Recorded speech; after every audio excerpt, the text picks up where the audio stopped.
Yang dikatakan di situ jahil basit itu merasa kalau dirinya adalah salah, merasa dirinya adalah bodoh, maka dia penting yang namanya mengklarifikasi atau mendefinisikan yang namanya pertanyaan-pertanyaan demikian.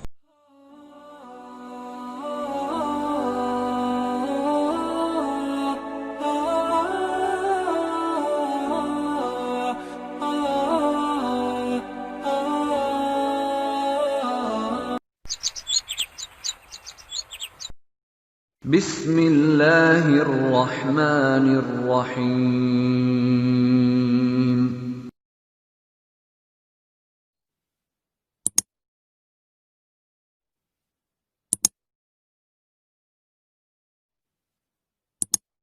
Maka dikatakan al-jahil dalam kaidah dalam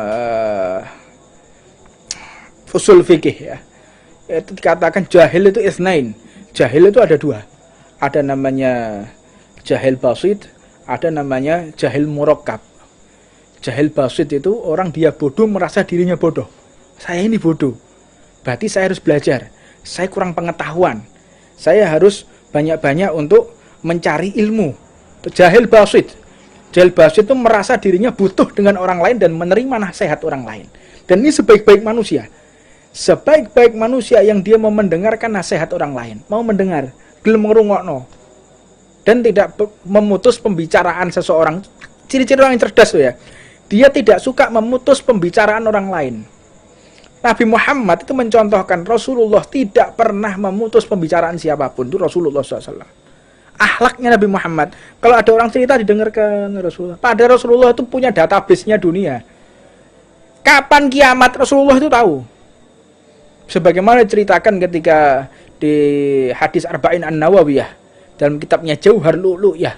Itu diceritakan ketika Rasulullah didatangi malaikat Jibril. Ya, ada seseorang datang.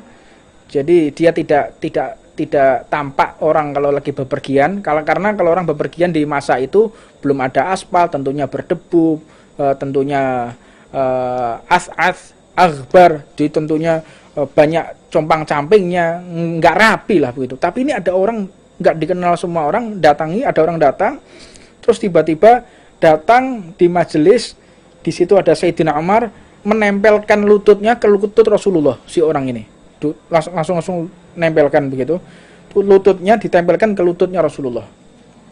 Sayyidina Umar bingung, orang ini rupawan, kalau digambarkan mirip dengan sahabat, namanya sahabat yang paling ganteng itu Sayyidina Dihya. Dihya itu sahabat Rasulullah yang paling tampan, namanya Sayyidina Dihya. Mirip sekali dengan Sayyidina Dihya, cakep luar biasa si orang ini. Rambutnya hitam, lurus, wangi, rapi, nggak ada debu.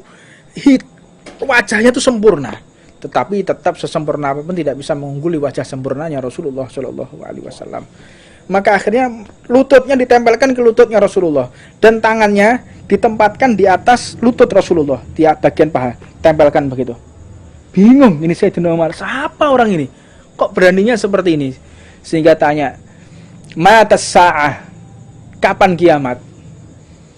Hadis itu panjang sekali, inti daripada yang ingin saya jelaskan di sini, bahwa kapan kiamat? Maka Rasulullah pun menjawab, yang bertanya lebih tahu kapan itu kiamat.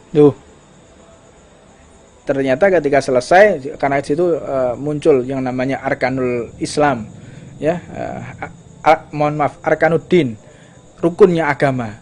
Rukunnya agama itu al-Islam, wal iman, wal ihsan, dijelaskan di situ. Ada dipreteli lagi bagaimana Islam, apa itu iman, dan apa itu ihsan, dipreteli. Nah, ketika pulang tanya Rasulullah kepada Sayyidina Umar, wahai Umar, apakah engkau tidak tahu siapa yang datang? Huwa malaikat Jibril. Yang datang itu malaikat Jibril. Nah, jadi wajahnya seperti Sayyidina Dihya mendatangi Rasulullah.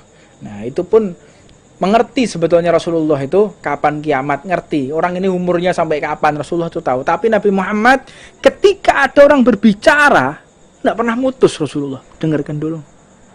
Akhlaknya Nabi Muhammad Shallallahu Alaihi Wasallam.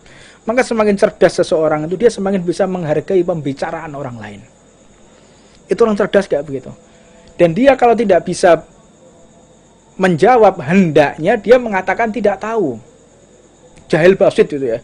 tanya, sampai ngerti masalah lagi? Oh ngerti ya, meskipun jadi dia nggak mau ya, dia nggak mau tampak kalau dirinya itu bodoh, dia nggak mau tampak kalau dirinya itu punya kekurangan. Maka diceritakan gurunya Imam Syafi'i, Imam Malik itu pernah ditanya oleh satu gobilah yang memang mereka faqih, ada 138 pertanyaan yang dia jawab cuma 7. Ada lagi yang ada satu lagi riwayat mengatakan 75 pertanyaan yang dijawab cuma 3. Maka akhirnya Imam Malik pun dikatakan, oh ini katanya Imam Malik itu, ini Malik itu. Yang muridnya terlahir seperti Imam Syafi'i, engkau gurunya Imam Syafi'i. Punya kemampuan cuma segini. Ya Allah, tak pikir kaya apa alimnya, ternyata cuma seperti ini gurunya Imam Syafi'i. Kenapa engkau enggak jawab? Ya saya enggak mau jawab. Saya khawatir kalau saya jawab nanti bukan saya salah tidak, tapi khawatirnya malah mencederai agama ini. Saya pastikan dulu mana kitabnya. Orang itu kalau semakin cerdas dia semakin berhati-hati dalam menjawab. Orang semakin dia takut kepada Allah, ngerti, alim, faqih, ilmunya mendalam, itu enggak mudah menjawab pertanyaan orang. Ya butuh koyo wong sing biasa tengone televisi takoki apa? Oh, gampang iku. Sekarang dipikir kan ono saiki. Pertanyaan-pertanyaan yang dijawab sama dai-dai di televisi kok wakeh saiki. Pemeneh sing model wong tuwek lemu. Lah ono jawab gimana hukumnya kita nonton video porno dengan suami? Oh, boleh. Ono nonton video porno mbek suami jawab boleh iki lho ya apa? Kan gak masuk akal sih model-model kayak gini. Itu ada kayak begitu. Makanya ketika kita menuntut ilmu dengan orang-orang yang alim, faqih ya.